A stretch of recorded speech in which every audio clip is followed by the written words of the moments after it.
All right, so we've got a pretty interesting stack of Sunny Jetsun's work here. Yeah. It's a mix of poems, essays, Mm-hmm. some pieces that I don't even know what to call them. Yeah, it's a little bit of everything. Like he was writing with a megaphone in one hand and a bottle of something strong in the other. Definitely a unique voice. So we're calling this our deep dive into the world of Sunny Jetsun. Absolutely. Fascinated to hear your take on all this. Well, right off the bat, what really hits you is the way Jetson mashes up these super romantic, almost flowery passages about nature, Yeah. and all that. I was going to say like flower child Yeah, stuff. exactly. But then Now, bam, it gets really raw. he hits you with this stark and sometimes like seriously vulgar commentary on politics Oh, yeah. and social issues. It's like Whiplash. It's a wild ride for Oh, sure. absolutely. Like I'm looking at this line right here, shiny emerald clitoris in a weaving sapphire cobra trance. Oh, yeah. I mean, what do you even do with that? That's pure Jetson right there. Yeah. That's the core of his surrealism.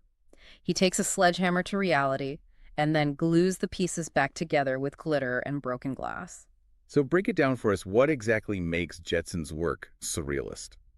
Okay, so imagine like a fever dream, right? Okay. Surrealism twists the ordinary, blends it with the bizarre, creates this world where logic takes a back seat. Like Alice in Wonderland kind of thing? Yeah, something like that. And Jetson does this all the time. He'll drop in a reference to Gandhi or 9/11. I saw that. And then, boom, you've got a dancing robot made of butterflies. So he's jumping between these really serious topics Yeah. and then these fantastical images. Exactly. It makes you pay attention. It's jarring. It's supposed to be. He's not afraid to tackle the heavy stuff either. No, he definitely isn't. He dives headfirst into politics, war, religion, you name it. And he's not exactly subtle about it. No, he's not. He calls out hypocrisy wherever he sees it, and he uses some pretty strong language to do it. Yeah, like he's got zero filter. Right. No sacred cows. And that's where things get a little controversial. Well, he doesn't just talk about the media in general. He names names. Oh, wow. Points fingers at specific corporations. He accuses them of creating this Mickey Mouse reality to keep us all distracted and complacent. Hold on. Mickey Mouse reality. What does that even mean? So in one essay, he's going off about how we're bombarded with celebrity gossip and consumerism. Okay. I've heard that argument before. Right. It's not a new idea.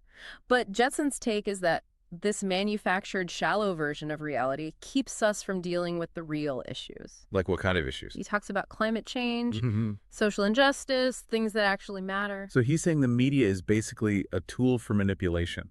That's a big part of his critique. To control the narrative. Yes, Yeah. and ultimately control us. Wow. It's like a conspiracy theory, but kind of not. He sees this Mickey Mouse reality as a way to pacify the masses and maintain the status quo. And he's not happy about it. Not at all. He's furious. So it's not just the media he's going after, right? No, he takes aim at politicians, too. War imperialism, the abuse of power by governments. He sounds pissed. He is. Yeah. And he gets very specific. He'll name drop historical figures, reference particular events, and really break down how he thinks power has been used to exploit people. Heavy stuff. It is.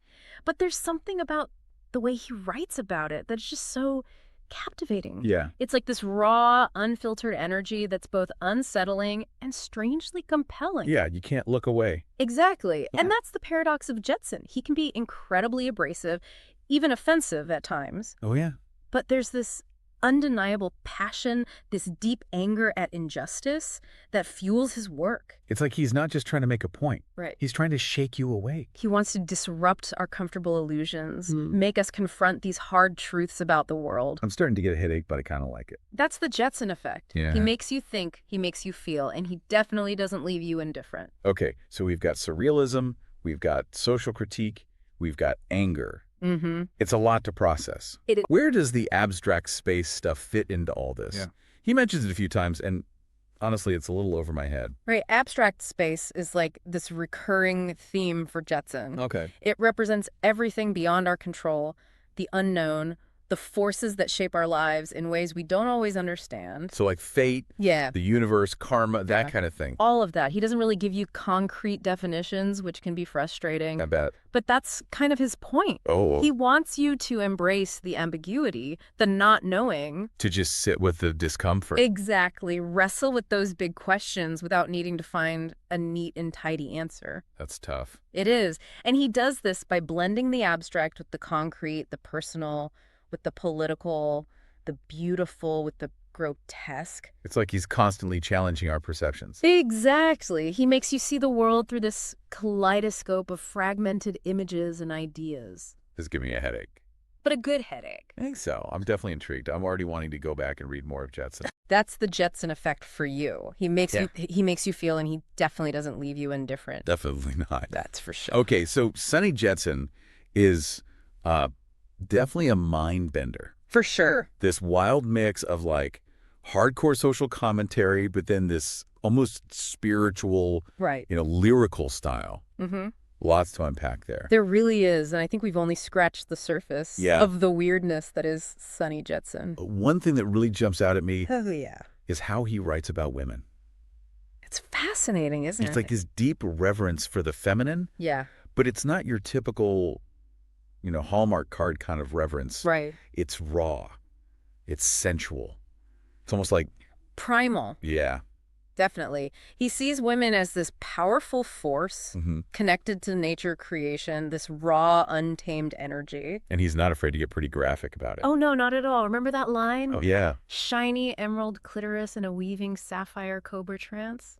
That one is permanently etched in my brain. It's hard to forget. I mean, that's not exactly subtle imagery. Subtlety's not really Jetson's thing. True. He wants to shake you up, Yeah. make you confront those raw, visceral aspects of life. And for him, female sexuality is a big part of that. Absolutely. He celebrates it, he reveres it, but he also recognizes the ways that society tries to, control it and suppress it. So it's not just about the physical. Yeah. It's about power dynamics, too. Oh, absolutely. He sees the feminine as this force that's both worshipped and exploited. He'll write these beautiful, almost worshipful passages about women, and then he'll turn around and just rail against the injustices they face. The violence, the oppression. All of it. You were saying earlier how Jetson doesn't shy away from getting specific in his critiques. Right. Does that apply here, too? Oh, yeah.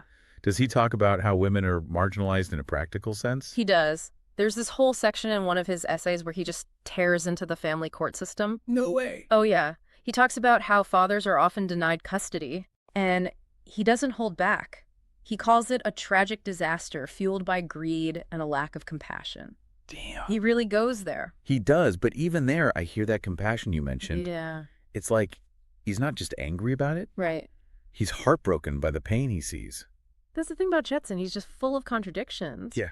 He's furious about injustice, but he's also deeply empathetic. Yeah. He can be incredibly vulgar and provocative, Mm-hmm. but also incredibly tender and poetic. It's a weird mix. It is, and I think that's what makes him so compelling.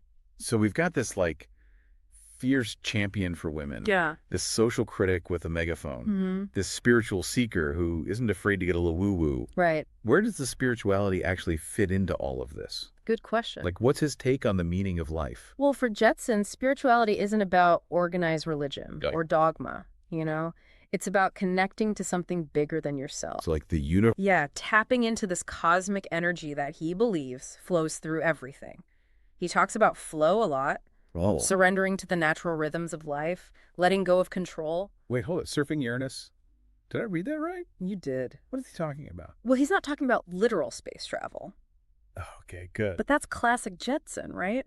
I guess. He takes this everyday phrase and he twists it, Yeah. makes it into this metaphor for spiritual exploration.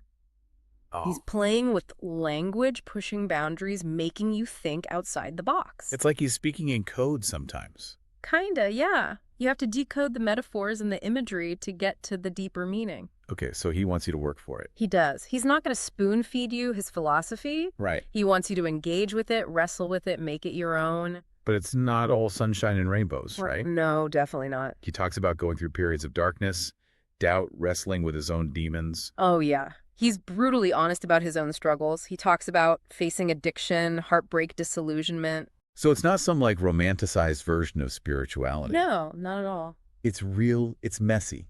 It's human. I'm sensing a pattern here. Raw, messy human. You got it.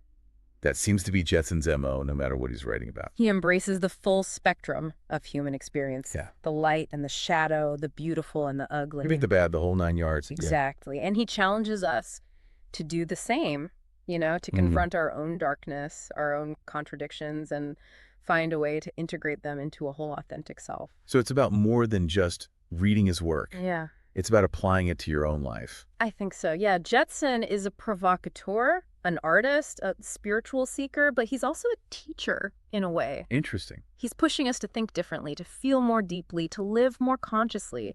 He's showing us that there's another way to be in the world. Another way. A way that embraces complexity, that challenges the status quo, and ultimately, seeks to create a more just and compassionate world. I'm officially intrigued. But before we get too carried away with Jetsun's grand vision for humanity, Right. let's go back to the actual writing for a second. Okay.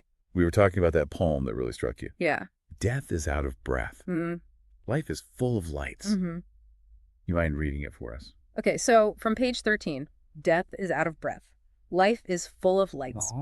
Flying in the subatomic particle skies, jet streams, playing in starry fields of flux. Okay. In fresh, hay-scented, sweet summer nights. Wow, short but powerful. Right. You get this contrast of life and death, Mm-hmm. but then he throws in these almost scientific images. Yeah. Subatomic particle sky. It's that classic Jetsun blend. Yeah, mixing the cosmic with everyday. Exactly. And notice those sensory details, too. Yeah, like the hay-scented summer night. He grounds these abstract ideas in something we can all connect to. It's true. A feeling, a memory. It's like he's saying, yeah, life is fleeting, death is always there, but in this moment, Right. we're alive and it's beautiful. Yeah. We're part of something vast and mysterious. He calls it the cosmic dance.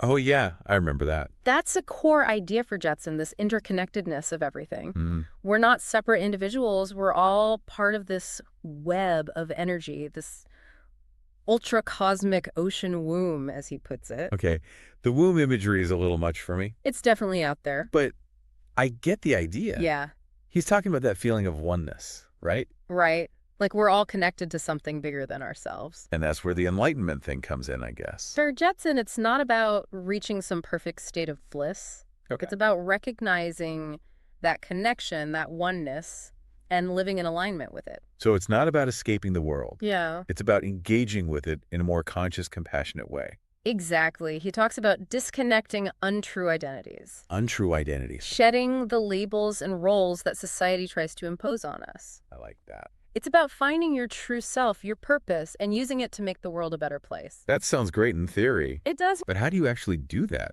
Well, he mentions meditation, yoga, connecting with nature. Yeah, it all sounds a little new agey to me. He pulls from a lot of different traditions, Right. but he's not saying you have to follow any specific path. It's more about finding what works for you, what helps you connect to that deeper reality, that flow he talks about. But it's not a quick fix, right? Definitely not. He's pretty honest about his own struggles, his own darkness. Yeah, the shadow work stuff. That's it. It's about confronting your fears, your insecurities, the parts of yourself you'd rather hide. That's tough. It is. He believes that by facing those shadows, you can integrate them, become a more whole and authentic person. So embrace the messiness of life. Yeah, the good and the bad. Don't try to be perfect, just be real. You know, for all his rage against the machine, his wild imagery, his out there ideas, Sunny Jetsun actually seems like kind of a hopeful guy. He is. He believes in the power of love, of compassion, of human connection to heal ourselves and the world. It's almost like he's an optimist in disguise. Maybe he is. He's not naive. He knows there's darkness out there. But he also sees the potential for change, for growth, for evolution. So what's the takeaway for our listener who's just been on this whirlwind tour of Sunny Jetsun's mind? I think Jetsun would say, don't just take our word for it. Yeah, Go read his work, Right. wrestle with his ideas, see what resonates with you. that's a good point. He's a challenging writer for sure. He is. But he offers this unique perspective that can shake you up, make you think, and maybe even inspire you to live a more conscious and courageous life. I like that. It's all about expanding those horizons. Well, it's been a wild ride exploring the mind of Sunny Jetsun. Yeah. Thanks for guiding us through this deep dive. My pleasure. I always enjoy a good Jetsun conversation. Until next time, folks, keep those minds open and those hearts burning. And don't be afraid to dive into the deep end every once in a while.